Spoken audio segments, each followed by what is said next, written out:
This was a major project here at the Little Chiques Park.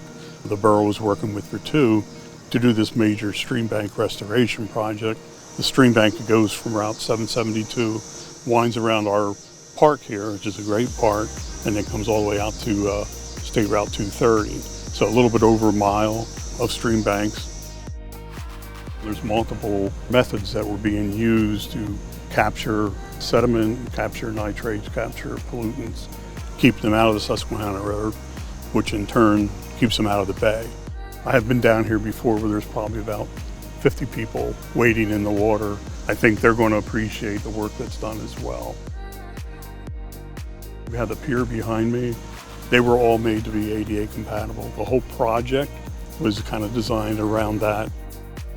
Even when we had some rainstorms that kind of washed things out, it really didn't affect the things that were put in place. The water flowed through the park like what we expected it to do. RETTEW helped us all along the line of this project. They applied for grants for us. They helped us get it, and it's going to be free of cost for the borough.